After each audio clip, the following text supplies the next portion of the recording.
Mamma mia, salut les amis et bienvenue dans cette vidéo numéro 13. Alors dans cette vidéo, on va apprendre à lire tout simplement un table, c'est-à-dire un nombre réel, et également lire une chaîne de caractères. Ok, dans la vidéo précédente, on avait vu comment lire un entier.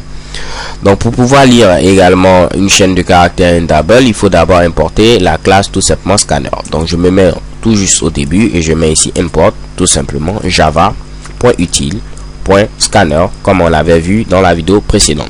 Ok, donc à ce niveau je peux créer tout simplement mon objet scanner. Donc je mets ici scanner et je vais l'appeler comme précédemment clavier, et je peux mettre ici new scanner comme ceci et je vais mettre ici system.in, ce qui va me permettre de pouvoir utiliser plus tard clavier pour pouvoir lire des valeurs.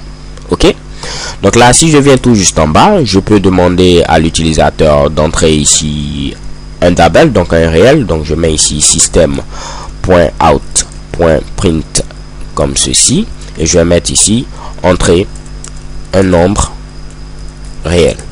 Ok, je vais venir ensuite à la ligne lire le nombre réel de l'utilisateur. Donc pour ce faire, je vais déclarer tout simplement un table qui aura pour nom tout simplement var, et comme valeur par défaut je vais mettre ici pourquoi pas 0.0. et je pourrais dire que au niveau de var, je vais recueillir ce qui va être tapé au niveau du clavier, et vu que ce sera ici un table, je dois mettre ici, comme je vous l'avais dit, next table comme ceci. Ok, donc à ce niveau, qu'est-ce qui se passe? Vous voyez qu'à ce niveau j'ai ce petit Mitsubishi qui apparaît. Si je tente de survoler, qu'est-ce qui se passe? On me dit tout simplement qu'il faut que je modifie ici ce Mitsubishi avec statique. Alors les gars, croyez-moi, je vais vous expliquer également ceci par la suite. Statique, pourquoi? Parce que j'ai mis ce Mitsubishi à ce niveau, je ne l'ai pas mis ici au niveau de ma fonction. Ok, si vous avez remarqué dans la vidéo précédente, j'avais tout tapé ici. Ok, donc là lorsque je le mets à ce niveau, on me demande de mettre statique, rien de bien compliqué. On va voir cela lorsqu'on va rentrer ici dans la notion ici de programmation orientée objet. Pour l'instant, comme je le dis toujours, faites-moi confiance et vous verrez par la suite, cela va devenir très simple. Donc là on va descendre tout simplement, et une fois que j'ai lu cette valeur, je vais l'afficher. Donc je mets ici system.out.print ln comme ceci, vous avez tapé, et je vais mettre tout simplement ce que l'utilisateur a tapé, c'est ici var. Parfait. Alors donc à ce niveau, si je tente tout simplement d'exécuter ce Mitsubishi, on me demande d'entrer un nombre réel. Ici je vais mettre 25 qui est bel et bien un nombre réel parce qu'un entier est un réel. Donc je valide avec la touche entrée et chez Kebam on me met vous avez entré 25.0. ok, parfait. Jusque là rien de bien surprenant. Si je relance ici ce code, on me demande d'entrer un réel, je vais mettre pourquoi pas ici 14.5. ok, donc lorsque vous tapez ici à ce niveau quelque chose, vous devez l'entrer tout simplement comme vous le tapez en français.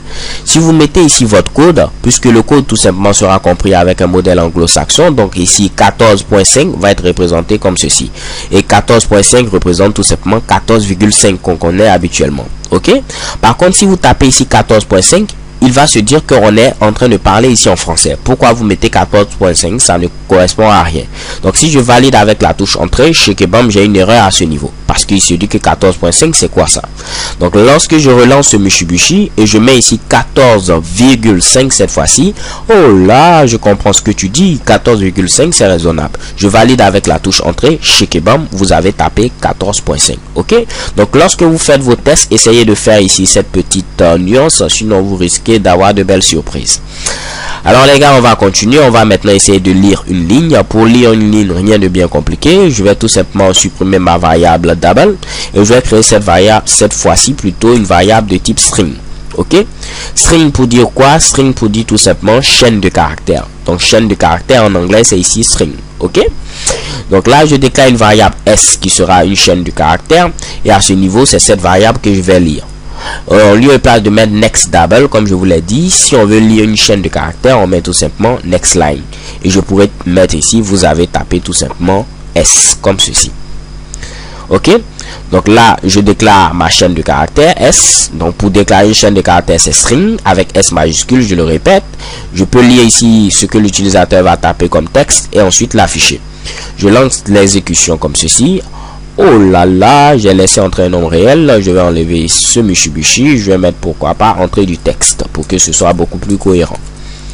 Je vais relancer l'exécution de mon code source, entrée du texte. Je vais mettre ici les teachers du net comme ceci. Je valide avec la touche entrée. Check et bam, vous avez tapé les teachers du net.